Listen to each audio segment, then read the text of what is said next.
정말 사랑하는 우리 하나님의 성도 여러분, 지난 한 주간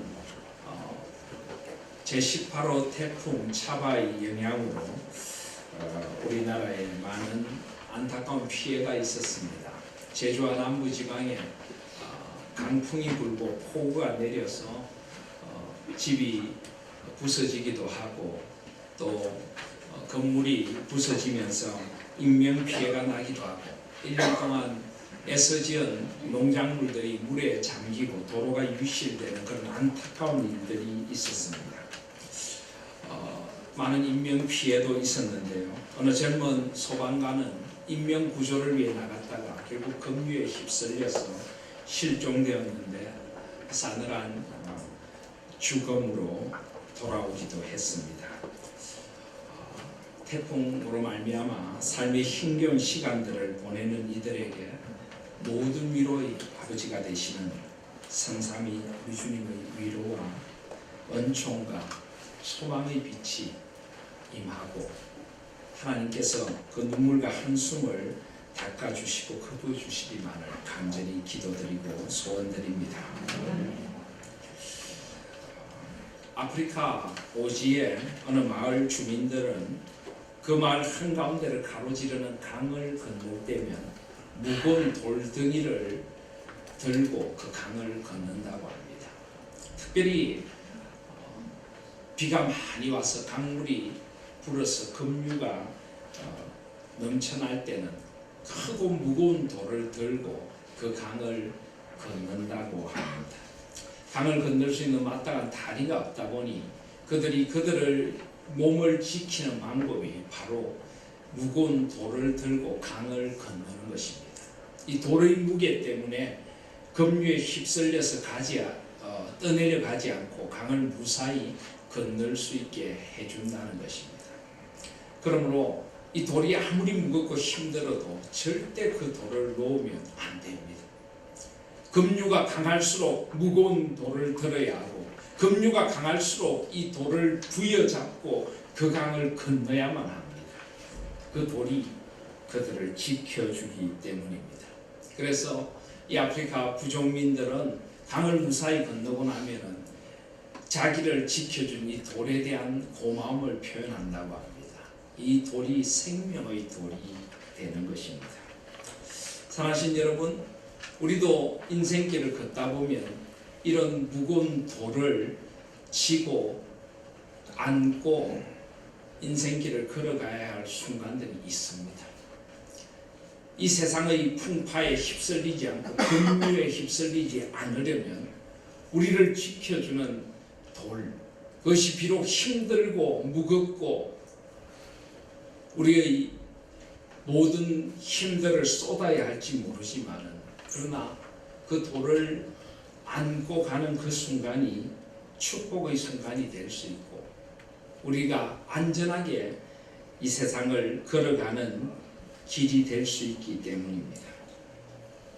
어떤 의미에서 하나님께서도 우리 인생에 이런 무거운 돌들을 허락하시는 순간들이 있습니다. 인생의 광야길을 걷게 하시는 순간들이 있습니다. 그 광야가 우리에게 결국은 축복이 되고 은총이 되기 때문입니다. 오늘 이 신명기 말씀은 바로 그런 말씀을 우리에게 가르쳐주고 있습니다. 오늘 8장 2절에 보시면 내 하나님 여호와께서 이 40년 동안에 내게 광야길을 걷게 하신 것을 기억하라. 이스라엘 백성들은 출애굽한 후에 40년 동안 광야길을 걸어야만 했습니다. 물론 이것은 그들의 불순종에 기인하는 것이기도 합니다. 민수기 13장을 보시면 하나님께서 이스라엘 백성들 12지파를 따라서 12정탐꾼을 가나안 땅에 보냅니다.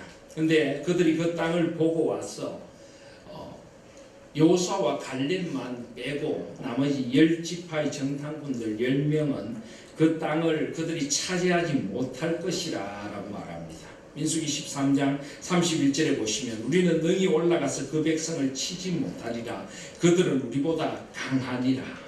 33절에 보시면 거기서 네피림 무손인 아낙 자손의 거인들을 보았나니 우리는 스스로 보기에도 메뚜기 같으니 그들이 보기에도 그와 같았을 것입니다.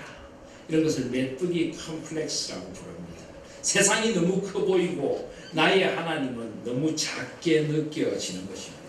여호수아와 갈렙은 다른 의견을 내어놓습니다. 민수기 14장 8절을 보시면 여호와께서 우리를 기뻐하시면 우리를 그 땅으로 인도하여 들이시고 그 땅을 우리에게 주시리라. 이는 과연 젖과 꿀이 흐르는 땅이니라. 다만 여호와를 거역하지는 말라. 또 그 땅 백성을 두려워하지 말라. 그들은 우리의 먹이라. 옛날 성경에는 그들은 우리의 밥이라. 배고프시죠? 밥이라. 그들의 보호자는 그들에게서 떠났고 여호와는 우리와 함께 하시느니라. 그들을 두려워하지 말라. 우리의 보호자 하나님이 계신다. 그들을 두려워하지 말라. 그렇지만은 이스라엘 백성들은 하나님보다 세상이 더 크게 보였습니다. 결국 그들이 정탐한 40일 그 날수만큼 40년의 세월을 광야에서 지내야만 했습니다. 그런데 이 40년이 무조건 징계의 시간이기만 할까요? 이 40년이 불순종에 대한 대가이기만 한 것일까요? 아닙니다. 하나님은 언제나 은총의 하나님이십니다. 비록 그들의 불순종에 대하여 진노하셨지만 하나님께서는 그들에게 광야라는 은혜의 시간들이 필요하다고 생각하셨던 것입니다. 왜냐하면 그들은 출애굽이라는 놀라운 경험을 했지만 아직까지 출애굽시키신 그 크고 놀라운 하나님이 나의 하나님이라는 믿음이 없었습니다. 그 하나님이 지금도 내 삶의 현장에서 역사하시는 크고 놀라우신 하나님, 내 하나님은 너무 크다. My God is too big. 그런 고백이 그들에게 없었던 것입니다. 하나님은 그들을 광야로 보내셨어요. 광야 신학교에 입학시키셔서 40년의 세월 동안 그들을 구원하신 하나님이 누구신가를 만나도록 해주시고 싶었던 것입니다. 삶이 하나님의 은총임을 깨닫게 해주시고 싶었던 것입니다. 그렇습니다. 그래서 우리 인생에 광야가 허락되는 것입니다. 아니, 광야라는 은총의 시간이 주어지는 것입니다. 이 광야를 지나야만 우리는 하나님이 누구이신가를 진정으로 알게 됩니다. 이 광야를 지나야만 하나님의 은혜가 무엇인가를 알게 되는 것입니다. 그 광야의 길은 험하고 힘든 길입니다. 오늘 신명기 8장 15절에 보시면 너를 인도하여 그 광대하고 위험한 광야 곧 불변과 정갈이 있고 물이 없는 간조한 땅을 지나게 하셨다. 그곳은 광대하고 위험한 곳입니다. 그곳은 불변과 정갈이 있는 곳입니다. 물이 없고 건조하고 메마른 땅입니다. 그런데 그 땅이 은총의 땅인 것입니다. 마치 아프리카 오지 마을의 부족민들이 그 힘들게 돌덩이를 들고 건너면서도 그 돌덩이가 축복이 되시 광야가 그들에게 하나님을 만나는 축복의 장소가 되게 하려고 하나님께서는 이스라엘 백성들을 광야길로 인도하신 것입니다. 사랑하신 여러분, 어떤 의미에서 저희들은 이제 광야 같은 시간들을 지나 약속의 땅을 향하여 나아가는 이스라엘 백성들의 심정으로 이 마지막 예배를 드리고 있습니다. 하나님께서 우리 하나님 교회를 사랑하시고 우리 성도들을 사랑하셔서 이제 새로운 사명의 땅, 소명의 땅으로 우리를 부르고 계십니다. 어쩌면 여기서 우리가 지낸 시간들은 광야와 같은 시간이었는지 모릅니다. 그런데 이 시간들이 얼마나 놀라운 은혜와 축복의 시간이었는가를 다시 한번 기억하며 우리는 이곳을 떠나야 할 것입니다. 비록 광야 같은 시간이었지만 그 시간이 있었기에 우리는 하나님을 더 깊이 만날 수 있었습니다. 그 시간이 있었기에 하나님의 은총과 은혜를 깊이 만날 수가 있었던 것입니다. 광야는 하나님을 깊이 바라보는 곳이고 또 내가 누구인가를 깊이 만나는 곳입니다. 광야에서는 삶이 단순해집니다. 테오도로 모노라고 하는 작가가 있습니다. 사막의 순례자라고 하는 책을 썼는데요. 그는 사막의 순례자에서 이렇게 고백합니다. 광야는 생략하는 법을 가르쳐준다. 한 사람에게 하루 2.5리터의 물 간소한 음식, 몇 권의 책, 몇 마디 말이면 족하다. 삶이 단순해지면 생각도 단순해진다. 그리고 진정 내가 바라봐야 할 것이 무엇인가가 또렷이 드러나게 된다. 사랑하신 여러분, 그렇습니다. 광야의 삶은 단순한 삶입니다. 그 단순한 삶 가운데서 우리는 하나님을 더 깊이 만날 수 있고, 그 단순한 삶 가운데서 내가 누구인가를 깊이 만날 수 있는 것입니다. 광야에서는 내가 가지고 있었던 세상의 명함들을 다 내려놓습니다. 광야에서는 내가 자랑하던 것들을 다 내려놓고 하나님 앞에 한 인간인 나로 독대하며 서게 되는 것이 광야인 것입니다. 그러므로 이곳 등마루간에서 지낸 시간만이 아니라 우리 인생의 고난의 자리, 우리가 저 영원한 소망의 항구, 저 천국에 이르는 날까지 우리는 자주자주 인생의 광야를 지나게 되고 또 지나야만 하는 것입니다. 때로 우리의 삶이 너무 복잡하다고 느껴질 때, 때로 우리의 삶이 너무 번잡하다고 느껴질 때 우리는 광야로 나가야 합니다. 그리고 그 인생의 광야에서 나의 삶을 두르고 있는 것들을 하나 내려놓고 단순히 하나님만 바라봐야 합니다. 그런 광야의 시간이 우리 믿음의 사람에게는 반드시 필요한 것입니다. 그런 광야의 시간이 있을 때 우리는 성숙해지고 하나님의 사람으로 다듬어져 가는 것입니다. 저는 이 등마루간에서의 시간을 보내면서 저에게도 그런 경험이 있었음을 고백합니다. 하나님이 더 또렷이 보이는 경험을 했습니다. 모든 것들이 무너져 내려갈 때 오직 하나님만 바라볼 수밖에 없었던 시간들이 있었던 것입니다. 그리고 그렇게 하나님을 깊이 바라보면서 비록 아픔과 눈물과 힘듦의 시간들이었지만 하나님 앞에서 한 인간으로서, 목회자로서 조금 더 성숙해지는 경험을 했습니다. 하나님이 누구이신가를 더 깊이 바라볼 수 있었고, 인간이 어떤 존재인가를 더 바르게 볼 수 있었고, 그리고 하나님이 원하시는 교회, 공동체가 어떠해야 하는가를 더 또렷이 볼 수 있었습니다. 광야에서 만난 은혜였고 광야에서 만난 축복이었던 것입니다. 사랑하시는 성도 여러분, 이제 우리 인생의 광야길의 의미를 다시 한번 하나님 앞에 깨달을 수 있는 저와 여러분들이 되시기를 바랍니다. 광야가 얼마나 놀라운 축복이었던가도 고백하실 수 있기를 바랍니다. 그리고 언약의 땅, 약속의 땅에 들어갔어도 이 광야를 잊어서는 안 됩니다. 오늘 말씀해 보시면은 기억하라, 잊지 말라 하는 말씀이 그래서 계속 반복됩니다. 2절에 보시면 내 하나님 여호와께서 이 40년 동안에 내게 광야길을 걷게 하신 것을 기억하라. 11절에 보시면 내 하나님 여호와를 잊어버리지 않도록 삼갈지어다. 14절에도 내 마음이 교만하여 내 하나님 여호와를 잊어버릴까 염려하노라. 18절에도 내 하나님 여호와를 기억하라.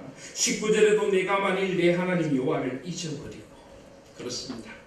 우리는 절대 잊지 말아야 할 것이 있습니다. 하나님과 하나님의 은혜입니다. 반드시 삶의 자리자리마다 기억해야 될 것이 있습니다. 하나님과 하나님의 은혜입니다. 광야에서는 더 또렷이 하나님을 만났다면 광야에서 만난 하나님을 우리는 잊어버려서 안 됩니다.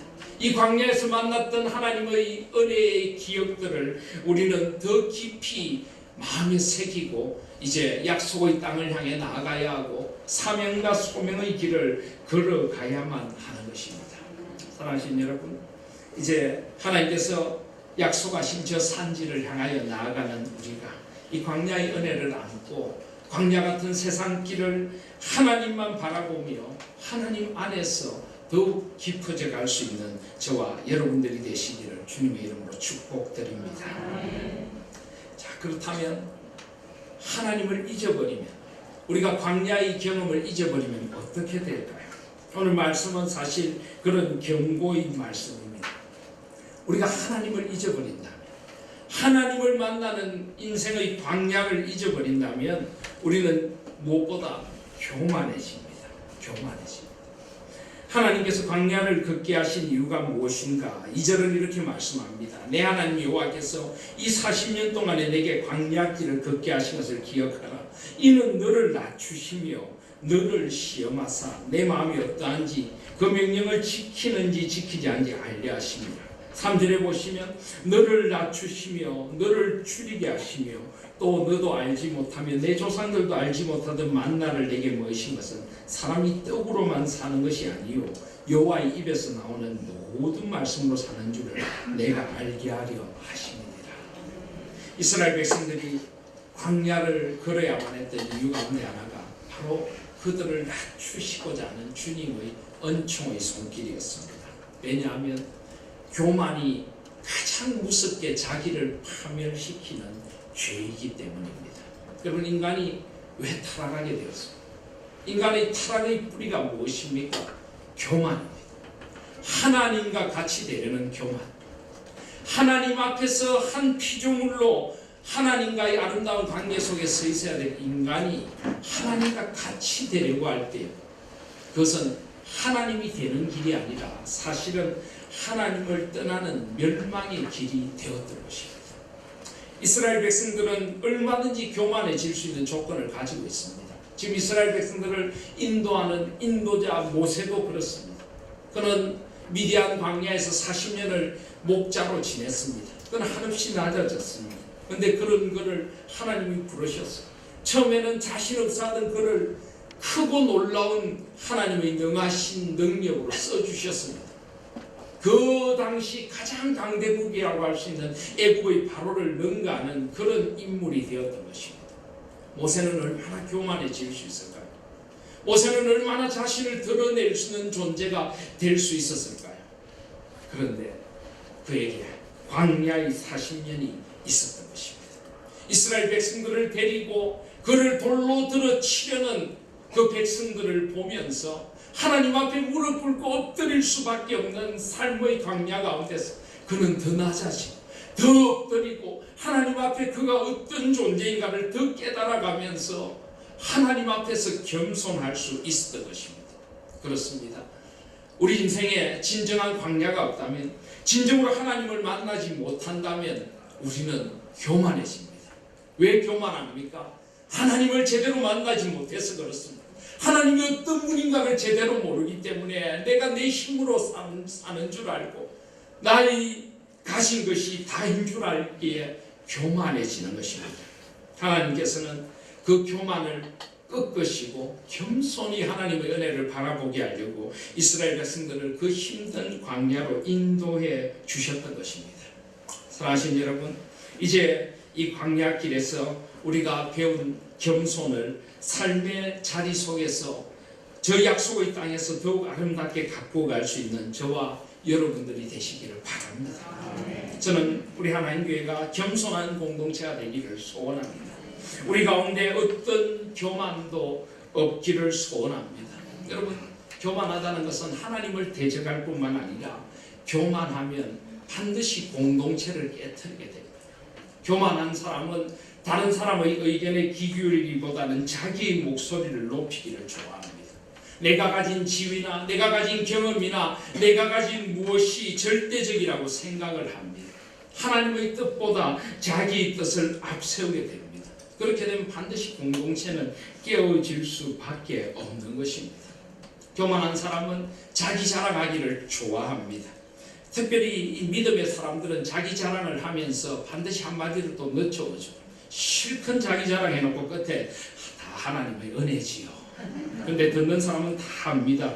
차라리 그 말 안 붙이면 좋을 텐데. 물론 우리가 하나님의 은혜를 고백하는 것은 아름다운 것입니다.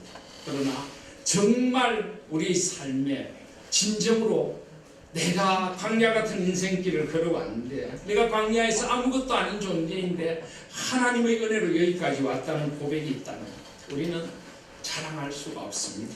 우리는 나의 나된 것이 주님의 은혜라고 고백할 수밖에 없습니다. 그리고 하나님 앞에서 겸손한 사람은 다른 사람도 소중하게 여기게 되는 것입니다. 어떤 목사님이 미국에 가서 신학을 공부하고 신학 박사학위를 받았습니다. 신학 박사도 되었고 목회자로서 미국에서 이민교회를 목회를 했는데 이민교회를 목회한다는 것이 참 힘듭니다. 이민교회 성도들은 마음의 상처들이 참 많습니다. 그리고 이민교회 성도들은 자기 주장이 굉장히 강합니다. 내가 생각하는 어떤 신앙의 전통, 내가 생각하는 어떤 신앙의 관습이 최고라고 생각합니다. 그래서 참 힘이 듭니다. 이 목사님이 힘들고 어려운 목회를 하다 결국 교회에서 쫓겨나 목회를 포기할 수밖에 없었습니다. 얼마나 억울했던지, 내가 뭘 잘못했느냐고 하나님께 따져 묻기도 하고, 그런데 먹고 살아야 하니 어쩔 수 없지 않습니까? 그래서 할 수 없이 교회를 맡을 길은 없고 또 목회에 대한 마음도 생기지 않고, 그래서 전기 배선 일과 하수구 배관 일을 배웠다고 합니다. 그래서 이제 그 일을 하고 있습니다. 천정에 올라가서 천정을 기면서 전기 배관을 하고 하수구를 바닥을 기면서 하수구 그 배관 작업을 하는 일을 하는데, 어느 순간 그 천정을 기고 있는 자기 옆에서 같이 천정을 기고 계신 주님이 계시더라고요. 그 하수구 배관하는 그 작업을 하는데 같이 그 하수구 배관 옆에 계신 주님이 계시더라는 겁니다. 그 주님이 누굴까요? 자기 동료들이요. 자기 동료들.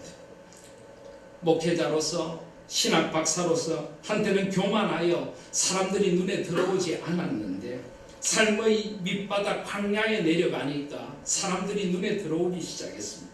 그들이 얼마나 힘들고 아픈 인생을 살아간지가 보이기 시작했습니다. 주님의 마음으로 연민의 마음이 생겼습니다. 그래서 함께 일하는 동료들에게 그들을 주님이라는 마음으로 대하면서 그들에게 사랑과 은혜를 베풀었습니다. 한 사람 두 사람 주님 앞으로 돌아오는 아름다운 역사들이 있었습니다. 그럼 비록 제도화된 교회를 떠났을지 몰라도 정말 주님의 몸된 교회를 그곳에서 만났다라고 고백을 합니다. 그렇습니다. 여러분, 겸손해져야 주님의 마음이 우리 마음에 깃드는 줄 믿습니다. 겸손해져야 다른 이들의 모습에서 주님의 모습을 볼 수 있을 줄 믿습니다. 사랑하신 여러분, 우리 하나님교회는 이제 겸손의 공동체가 더욱 되기를 소원합니다. 우리는 이제 새로운 약속의 땅을 향해 나아갈 것입니다. 그곳에서 새로운 교회를 이루게 될 것입니다. 교회는 그 누구도 높음과 낮음이 없습니다.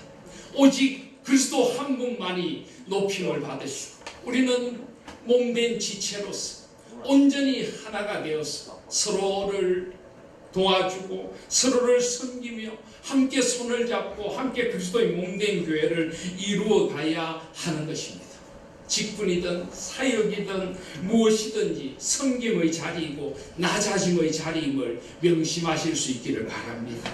내 목소리를 더 크게 내기보다 광야에서 고요한 가운데 주님의 음성을 듣듯이 주님의 음성에 더 깊이 귀 기울이고 우리 하나님 교회를 향하신 주님의 뜻에 더 깊이 귀 기울이고 우리 동료된 성도들의 음성에 더 깊이 귀 기울이고 세상의 아픔에 더 깊이 귀 기울이는 그런 겸손한 삶의 자리를 살아갈 때 우리가 광야에서 배운 하나님의 은혜가 우리 속에 더욱 아름답게 메아리 되어 울릴 줄을 믿습니다.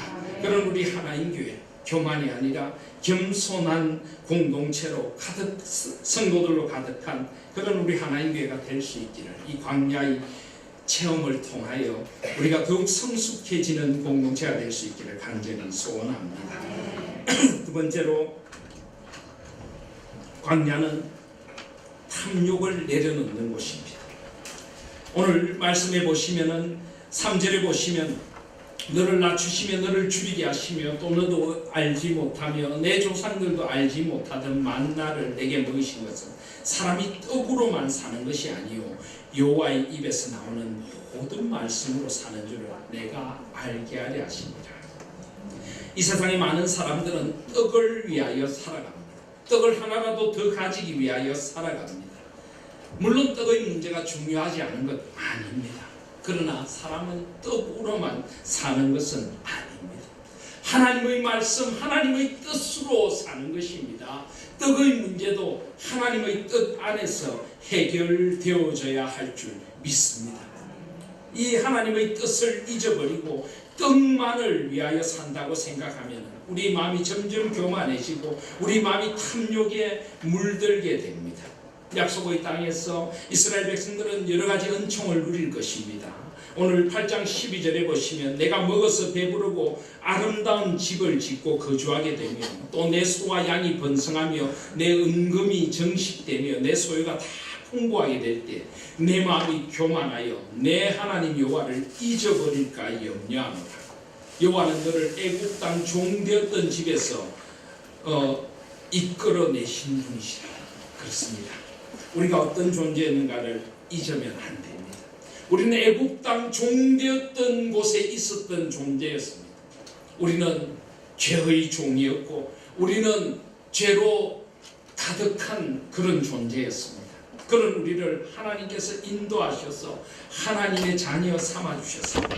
어느 것 하나 주님의 은총이 아닌 것이 없습니다. 17절에 보시면 그러나 내가 마음에 이르기를 내 능력과 내 손의 힘으로 내가 이 재물을 얻었다 말할 것이라. 18절에 내 하나님 여호와를 기억하라. 그가 내게 재물 얻을 능력을 주셨습니다. 내가 가진 모든 것이 하나님의 은총임을 잊지 마시기를 바랍니다. 하루하루 하나님의 은혜로 살아간다는 것을 잊어서는 안 되는 것입니다. 그래서 16절에도 보시면 내 조상들도 알지 못하던 만나를 광야에서 내게 먹이셨나니 이는 다 너를 낮추시며 너를 시험하사 마침내 내게 복을 주려 하심이었느니라. 하나님은 광야에서 이스라엘 백성에게 만나를 내려주셨습니다. 이 만나는 출애굽기 16장에 보시면은요, 많이 거두어도 적게 거두어도 그날 분량밖에는 그들에게 주어지지 않는 것입니다. 16장 18절에 보시면 많이 거둔 자도 출애굽기 16장 18절에 보시면 많이 거둔 자도 남음이 없고 적게 거둔 자도 부족함이 없이 각 사람은 먹을 만큼만 거두었더라. 사랑하신 여러분, 하루하루를 주님의 은혜로 살아가는 곳이 바로 광야입니다. 그런데 어디 광야뿐입니까? 우리 인생이 하루하루가 주님의 은혜인 것을 아십니까? 우리 힘으로 살아간다고요? 결코 그렇지 않습니다. 매일매일 하나님이 내려주시는 은총으로 우리는 살아가는 것입니다. 광야 땅을 어떻게 이야기합니까? 7절을 보시면 신명기 8장 7절을 보시면 내 하나님 여호와께서 너를 아름다운 땅에 이르게 하시나니 그곳은 골짜기든지 산지든지 시내와 분천과 샘이 여르고 밀과 보리의 소산지요 포도와 무화과와 석류와 감람나무와 꿀의 소산지라. 내가 먹을 것에 모자람이 없고 내게 아무 부족함이 없는 땅이다. 그런데 이 광야가 실제로 그렇게 풍요로운 땅이 아닙니다. 하늘로부터 하나님이 은혜의 단비를 내려주셔야 농사를 지을 수 있고 새벽 이슬 같은 은혜를 내려주셔야 작물이 마르지 않는 곳이 광야입니다. 매일매일 가나안 땅입니다. 매일매일 하나님의 은혜를 바라봐야 하는 땅이 역시 가나안 땅인 것입니다. 사랑하신 여러분, 하나님은 우리가 그렇게 살아가기를 원하십니다. 우리가 교만해지고 우리가 탐욕에 물들어서 하나님을 잊는 존재가 아니라 우리에게 일용할 양식을 주시는 하나님의 은혜를 감사하며 살아가기를 원하시는 것입니다. 8장 4절에도 보시면 이 40년 동안에 내 의복이 헤어지지 아니하였고 내 발이 부르트지 아니하였느니라. 40년 동안 옷 한 벌만 입고 있었을까요? 그렇지는 않을 것입니다. 오늘 이 말씀은 하나님께서 끊임없이 공급해 주셨다는 것입니다. 하나님의 은혜가 끊임없이 그들 위에 임했다는 것입니다. 그들의 육신을 보호해 주시고 그들의 삶을 지켜주시는 하나님의 은혜가 그들과 함께 했다는 것입니다. 때로는 징계도 있었습니다. 5절에 보시면 너는 사람이 그 아들을 징계한 같이 내 하나님 여호와께서 너를 징계하시는 줄 마음에 생각하라. 그러나 그 징계는 자녀를 사랑하는 아버지의 다사로운 손길이었다고 말씀합니다. 날마다 때마다 일마다 하나님이 내려주시는 은총의 손길이 그들과 함께 있었던 것입니다. 사랑하신 여러분, 우리도 그 하나님의 은혜를 의지하며 살아가셔야 합니다. 내 힘으로 사는 것 아닙니다. 내 능력으로 사는 것 아닙니다. 매일매일이 주님의 은총인 것을 잊지 마시기를 바랍니다. 그래서 우리는 때로 광야로 나아가야 합니다. 광야에서 우리가 가진 것들을 내려놓고 오직 하나님만 바라봐야 하고 광야에서 삶을 단순하게 하고 오직 하나님의 은총으로 살아가는 것임을 다시 되새겨야 하는 것입니다. 그 광야의 삶이 우리에게 사라지지 않을 때 우리 삶에 감사가 있을 것입니다. 우리 삶에 찬양이 있을 것입니다. 반대로 그 광야의 은혜가 사라져가면은 우리의 마음에 불평과 불만이 가득하고 원망이 생겨나게 될 것입니다. 사랑하시는 여러분, 광야의 은혜를 잊지 않으시는 저와 여러분들이 되시기를 바랍니다. 자족하고 감사하는 삶을 살아가는 저와 여러분들이 되시기를 바랍니다. 그래서 8장 10절에 보시면 내가 먹어서 배부르고 내 하나님 여호와께서 옥토를 내게 주셨으므로 말미암아 그를 찬송하리라. 그렇습니다. 하나님의 은혜를 찬송하셔야 합니다. 하나님의 은혜를 기억하셔야 합니다. 하나님께서는 이 광야 같은 인생길에 우리를 안아주시는 분이심을 잊지 마시기를 바랍니다. 어느 대학 교수가 있었습니다. 루게릭병으로 몸이 굳어져 가는 그런 시한부 인생 선고를 받았습니다. 길면 5년이라는 선고를 받았습니다. 그의 손이 굳어져 가고 그의 팔이 굳어져 가는 것을 느끼면서 침대에 누워 어린 딸을 물끄러미 바라보고 있었습니다. 그런데 딸이 아빠를 너무나 불쌍한 모습으로 바라보는 겁니다. 딸을 위로해 주려고 이 아빠는 딸을 향해서 웃으며 이렇게 이야기했습니다. 걱정하지 마, 에밀리야. 아직 나는 너를 안아줄 수 있단다. 그랬더니 그 딸이 아빠에게 이렇게 이야기했습니다. 아빠, 이제 그 팔도 점점 굳어져 가서 저를 안아줄 수 없는 날이 오면 어떡하지요? 그때 이 대학 교수님은 딸을 보며 웃으며 이렇게 이야기했습니다. 괜찮아. 그때는 너가 나를 안아줘야겠지. 내가 안아주기만 하면 나는 괜찮을 거야. 그렇습니다. 비록 인생의 삶이 무뎌지고 힘들어질 때 하나님이 우리를 안아주시기만 하면 괜찮은 것입니다. 아니 우리가 무능하고 우리가 힘이 빠져 쓰러지려고 할 때 하나님은 다가오셔서 우리를 안아주시는 분이심을 잊지 마시기를 바랍니다. 그래서 신명기 1장 31절은 이렇게 고백합니다. 광야에서도 너희가 당하였거니와 사람이 자기의 아들을 안는 것 같이 너희 하나님 여호와께서 너희가 걸어온 길에서 너희를 안으사 이곳까지 이르게 하셨느니라. 아멘. 하나님 우리를 안아주십니다. 매일매일 우리를 안고 업고 인생길을 걸어가고 계십니다. 사랑하신 여러분, 하나님의 은혜를 잊지 마시기를 바랍니다. 하나님 앞에서 감사하고 찬양 드리는 우리의 찬양이 끊이지 않는 저와 여러분들이 되시기를 소원합니다. 저는 우리 하나님교회가 이제 저 약속의 땅으로 나아가서 더 많이 감사하기를 원합니다. 더 깊이 찬양하기를 원합니다. 하나님께 드리는 우리 예배가 감사와 찬양으로 가득할 수 있기를 소원합니다. 광야 같은 인생길에 인도하신 하나님의 은혜를 간증하고 안아주신 하나님의 은혜를 노래하며 그 은혜로 서로를 축복하는 그런 공동체가 될 수 있기를 소원합니다. 감사와 찬양으로 가득한 광야길 걸어가는 인생길에 찬양이 넘치는 우리 하나님 교회가 될 수 있기를 주님의 이름으로 소원합니다. 마지막으로 광야길은 우리에게 무엇을 보고 가야 할지를 가르쳐주는 길입니다. 광야에는 길이 없습니다. 광야에는 지도도 없습니다. 광야에서 바라보아야 할 것은 하나님 한 분뿐입니다. 이스라엘 백성들이 광야길을 걸을 때 그들은 하나님의 인도하심을 깊이 체험했습니다. 낮에는 구름 기둥으로 밤에는 불 기둥으로 하나님께서는 이스라엘 백성들을 인도해 주셨습니다. 민수기 9장을 보면은 어떤 때는 구름이 성막 위에 머물러서 하루 종일 있거나 저녁부터 아침까지 있거나 또는 한 달을 있거나 1년을 있든지 구름이 성막 위에 머물러 있을 동안에 이스라엘 자손이 진영에 머물고 행진하지 아니하다가 떠오르면 행진하였다라고 말합니다. 사랑하시는 여러분, 어떻게 보면 이것은 답답한 시간일 수 있습니다. 1년을 기다려야 하는 시간도 있었던 것입니다. 그러나 이 기다림은 의미 없는 기다림이 아닙니다. 하나님의 예정하신 걸음을 따라가는 길이었고 하나님의 인도하심을 깊이 체험하며 가는 길이었기에 은혜의 길이었던 것입니다. 이스라엘 백성들은 그 광야를 지나며 하나님의 인도하심을 받는 것이 무엇인가를 깊이 배웠던 것입니다. 오늘 말씀도 그렇게 우리에게 가르쳐주고 계십니다. 8장 3절을 다시 한번 보시면 사람이 떡으로만 사는 것이 아니요 여호와의 입에서 나오는 모든 말씀으로 사는 줄을 내가 알게 하려 하심이니라. 아멘. 광야에서는 하나님의 말씀을 따라 걸어가야 합니다. 나의 지혜와 나의 경험과 나의 지식과 나의 능력을 의지할 수 없는 곳이 광야입니다.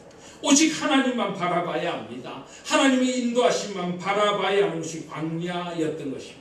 그런데 하나님의 인도하심을 따라 행진하는 그 걸음은 걸음마다 은총이었고 결국은 하나님이 정하신 목적지를 향하여 가는 가장 아름답고 소중한 길이었던 것입니다.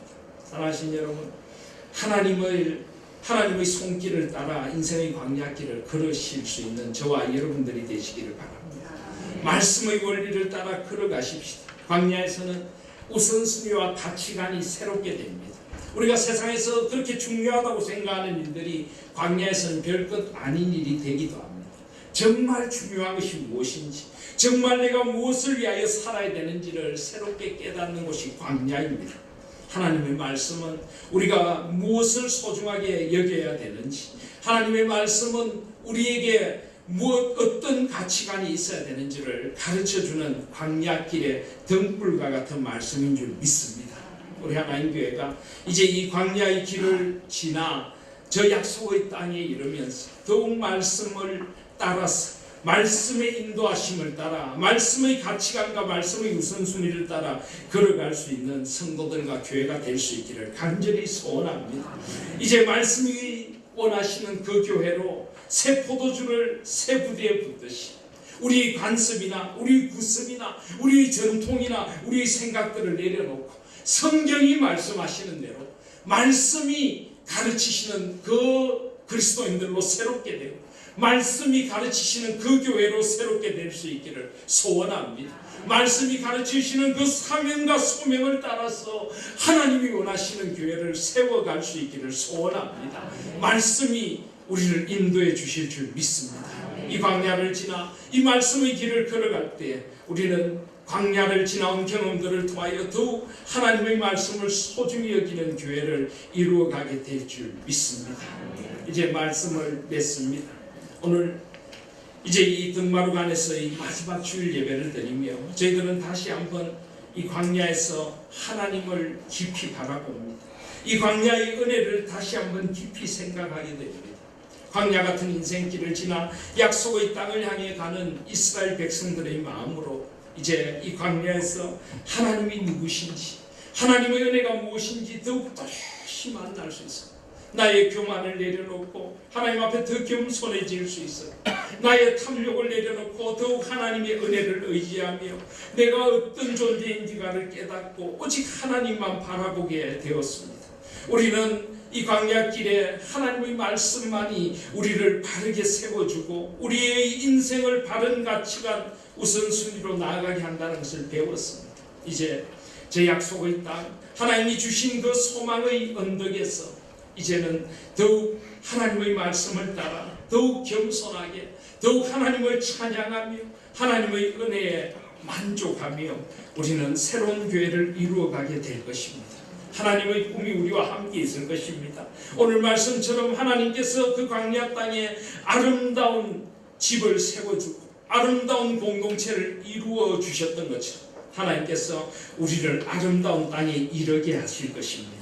내 하나님 여호와께서 너를 아름다운 땅에 이르게 하시나니 그곳에서 더욱 하나님을 찬양하며 하나님 여호와께서 우리에게 옥토를 주셨음으로 말미암아 주님을 찬양하고 주님의 은혜를 기억하며 그 하나님을 잊지 말고 기억하며 하나님 안에서 하나님이 원하시는 아름다운 공동체를 이루어가며 주님의 목소리를 청종하고 하나님이 원하시는 하나님의 나라를 이루어가는 그 산지를 우리에게 주시옵소서. 기도하며 나아가는 저와 여러분들 되시기를 주님의 이름으로 소원합니다. 아멘.